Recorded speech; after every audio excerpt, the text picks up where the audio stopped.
Lucas Gersi le da tremenda desasnada y pone en su lugar al bigote luminoso Nicolás Túcar. Un referéndum, sobre todo a la vez y con poder absoluto, no es un cambio racional. Simplemente sirve para tomar el poder. No, pero esto ya no es tema en la agenda. O sea, ya el presidente Castillo no habla de Asamblea Constituyente. Yo pienso que es ingenuo creerle al señor presidente de la República o al presidente del Consejo de Ministros cuando dicen que no está en sus planes hacer la Asamblea Constituyente. Que el presidente está deliberadamente generando confrontación y tensión política para provocar un quiebre constitucional. Y si se consumase ese autogolpe, seguramente impondrían por las buenas o por las malas la Constituyente. Es decir, Nicolás, yo veo la situación política del Perú y veo esto. Yo no sé qué cosa ves tú.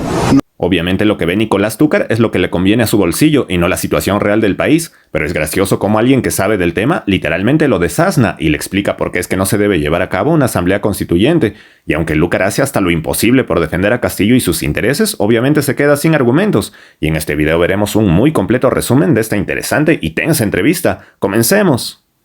El señor Bermejo, Guillermo Bermejo, que estuvo con nosotros, dicho sea de paso, el domingo pasado, en una entrevista muy cordial, pero muy controversial por las cosas que dijo, está promoviendo la Asamblea Constituyente y un referéndum para que la gente decida que se haga una Asamblea Constituyente, y tú has iniciado una campaña en contra, es decir, para que no haya este referéndum por la Asamblea Constituyente. Así es. Eso te ha puesto en el centro del debate. ¿Por qué? ¿Por qué te compras tú ese pleito? A ver, yo me compro este pleito porque yo quiero que mis hijos y mis nietos, el día que los tengan, puedan vivir en un país democrático y en un país que tenga un Estado de Derecho. Y lamentablemente las propuestas vinculadas a Asamblea Constituyente hoy en día en América Latina forman parte de una corriente que a mí no me gusta llamarle comunista, ¿ya? Yo creo que ese término es impreciso, pero yo creo que es una corriente contraria al Estado de Derecho. La Asamblea Constituyente, Nicolás, por definición, y esto lo sabe el señor Bermejo y él es transparente con relación a esto, la Asamblea Constituyente no tiene un poder limitado, no tiene un poder que pueda ser controlado por el Tribunal Constitucional, por el Poder Judicial, sino que tiene un poder absoluto. Una Asamblea Constituyente, si se instalara en el Perú, podría eliminar derechos fundamentales o bajarse de completamente el principio de separación de poderes, o intervenir el Congreso, el Ministerio Público, las municipalidades, los gobiernos regionales. Es el poder absoluto, ¿no? Entonces, está ¿no claro sirve que es el poder absoluto? Claro, pero es decir, pero eso no es moverse un poco por las circunstancias políticas, sino por los grandes problemas nacionales. Partamos de lo que es la Constitución. Yo sé que es grueso lo que voy a decir, pero mi opinión personal es que la Constitución que nos rige y que yo convoco a los peruanos a respetar es un mamarracho.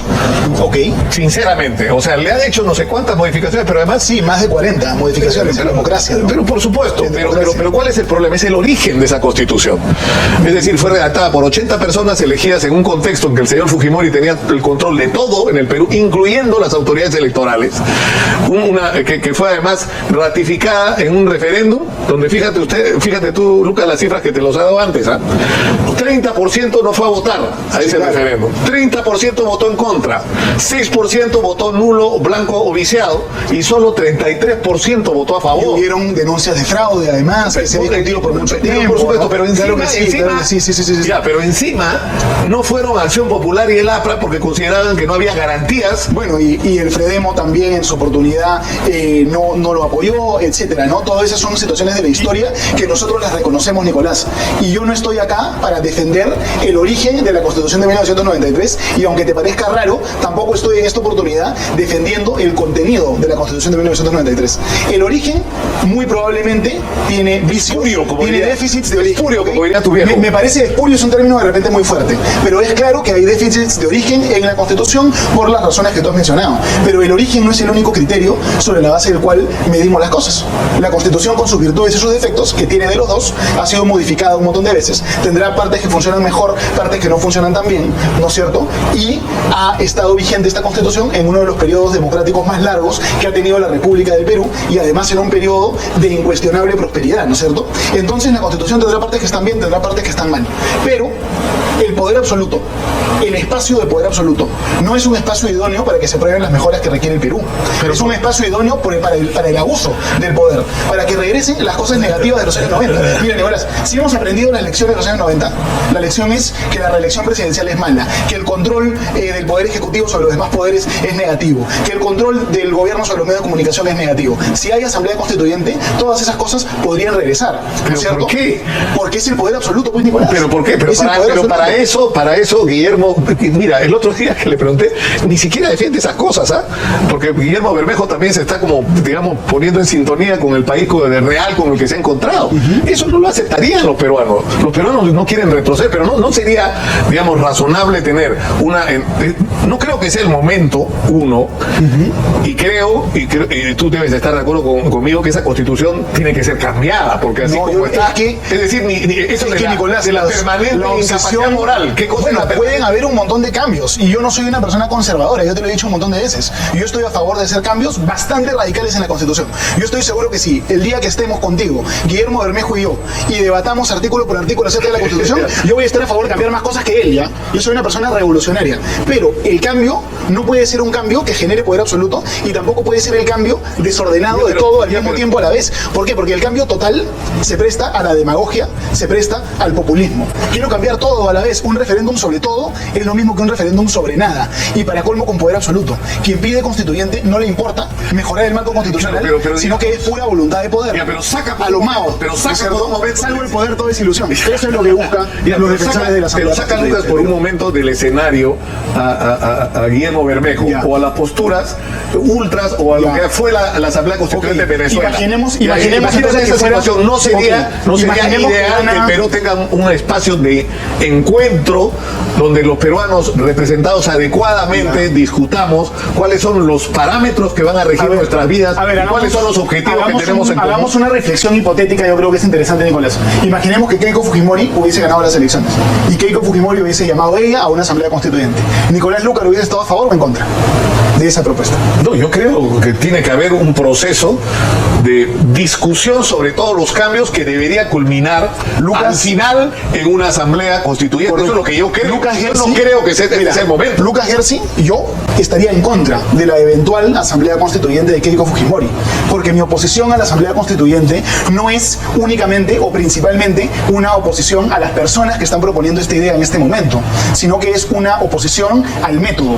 El poder absoluto, la asamblea constituyente, no sirve para reflexionar sobre el país. No sirve para eso. Pero fíjate lo que es la realidad cruda a la que nos enfrentamos. Los cambios constitucionales los tiene que enfrentar el Congreso de la República, compuesta con partidos de dudosa legitimidad y representación. Bueno, pero son los partidos que tenemos. Pero están produciendo cambios en función de las circunstancias. Como se ven amenazados por el cierre del Congreso, entonces quieren establecer limitaciones a la cuestión de confianza, tomándose atribuciones que ni la Constitución del 93 les da. Entonces, no, que la Constitución no la decida una asamblea constituyente, que supuestamente es la máxima representación del pueblo, sino la decide un Congreso que tiene, no sé, 70 y tantos % de desaprobación. Bueno, y la asamblea constituyente, si se elige, probablemente sería de una procedencia incluso más dudosa que la del Congreso. Vamos por partes, porque me has plantado varios temas y hay que explicar estos temas de una manera correcta, ¿no es cierto? Asamblea constituyente, ¿qué significa? Poder absoluto. ¿Qué cosa puede hacer? Cualquier cosa. ¿Cuáles son sus límites? Ninguno. ¿Es esta figura una figura vegetariana, mansa, que debe tenernos entusiasmados? No, es una figura peligrosa, que tiene la posibilidad, la potencialidad de acabar con el Estado de Derecho en el Perú. Y eso es lo que estamos viendo. Y frente a esta amenaza hemos recolectado millones de firmas. Y déjame acabar. Pero déjame terminar el argumento, Nicolás, por favor. Déjame terminar el argumento. Si yo te pregunto a ti, Nicolás, un referéndum sobre un cambio, tú evalúas el argumento a favor, el argumento en contra, y el referéndum tiene sentido.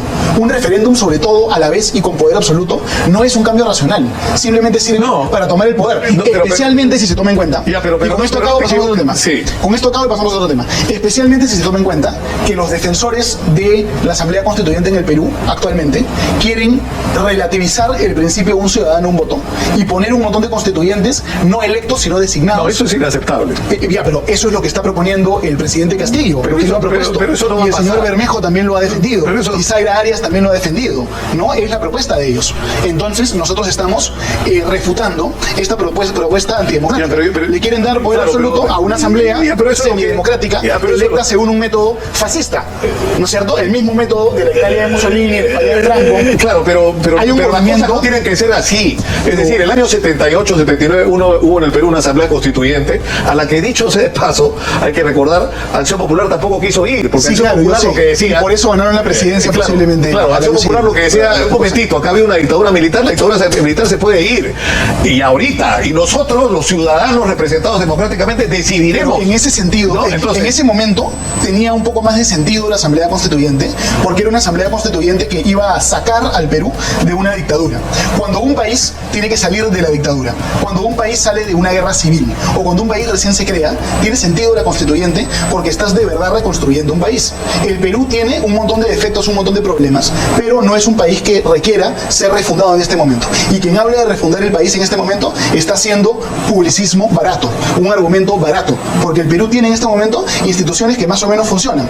Y el gran problema del Perú es que todos los políticos asumen la pose del Mesías. Y eso tú lo sabes en tu larga experiencia periodística, ¿no? Todo es malo, yo soy el Mesías, yo cambio todo. Esa soberbia del poder es lo que nos mantiene atrasados a los latinoamericanos, ¿no? El problema de América Latina, Nicolás, es que permanentemente ha ido de refundación en refundación, de constituyente en constituyente, y eso no nos permite crecer como países y fortalecer nuestra institucionalidad. Ahora, entonces, el trabajo de nosotros, mira, que no se mienta, que no se engañe, el trabajo de nosotros es parcialmente oposición a una propuesta actual del gobierno, pero hay algo que está detrás, hay algo que va más allá, es oposición a los métodos de los políticos mesiánicos y caudillistas. Ese es el trabajo que estamos siguiendo y gran parte de nuestro éxito es ese, porque la gente ve que esto no es una propuesta que va a tener una importancia mañana, pasado mañana, sino que aspira al mediano plazo. De lo que me acabo de dar cuenta es de un tema del que he hablado esta semana. Esto ya no es tema en la agenda. O sea, ya el presidente Castillo no habla de Asamblea Constituyente. Yo pienso que es ingenuo creerle al señor presidente de la República o al presidente del Consejo de Ministros cuando dicen que no está en sus planes hacer la Asamblea Constituyente. El señor presidente de la República ha llegado a la presidencia del Perú como parte de un movimiento político que existe inclusive a nivel internacional. Él es aliado, por ejemplo, de Evo Morales, ¿no es cierto? Y de otros políticos a nivel latinoamericano con agendas similares. Y la agenda de este bloque de personas siempre se ha basado en la Asamblea Constituyente. Yo no le creo cuando me dice que no lo quiere hacer. Lo que pasa es que no siente la fuerza suficiente para implementarlo ahora. Si tuviera la fuerza suficiente, sí lo impulsaría, ¿no? Entonces, nosotros no vamos a bajar la guardia, vamos a continuar con la recolección de firmas, con las conferencias, con los viajes, vamos a continuar con el trabajo de campaña en contra de la Asamblea Constituyente, y yo tengo la seguridad que finalmente vamos a ganar, ¿no? Y el Perú va a ser de los pocos países con gobierno del socialismo del siglo XXI sin Asamblea Constituyente, porque la pelea política en este campo la estamos ganando y le vamos a ganar. Pero tú crees que Castillo está en la agenda del socialismo del siglo XXI? Sí, o sea, creo. Tú escuchas el video, o sea, yo he leído, mira, escuché el discurso de Aníbal Torres Vázquez y lo leí ese día, lo volví a leer esta semana otra vez, ¿no? Antes de ayer, lo volví a leer. Eso no tiene nada que ver con el socialismo del siglo XXI.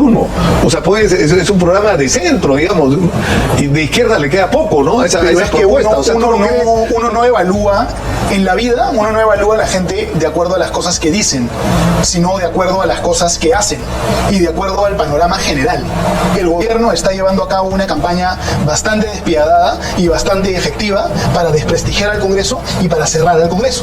Uno habla con Guido Bellido, con Valdemar Cerrón, y todo permanentemente el punchline es Congreso obstruccionista, hay que cerrarlo.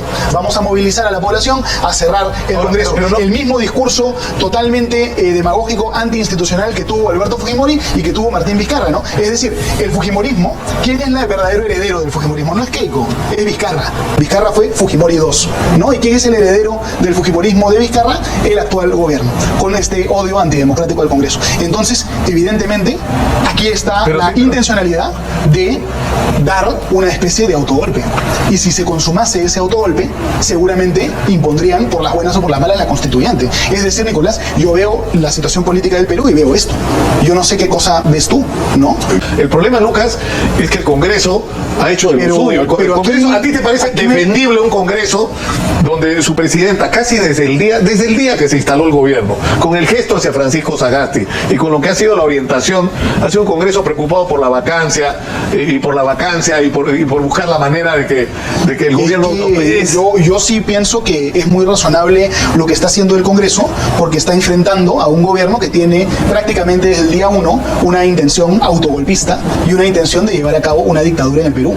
Si es que el presidente Pedro Castillo quisiera gobernar como un demócrata, podría buscar gobernar como un demócrata, pero él ni siquiera ha intentado hacerlo. Cuando está en un ambiente dice una cosa, cuando se va a una región, nuevamente la retórica del autogolpe, ¿no? La retórica en contra del Congreso, la retórica radical, los ministros radicales.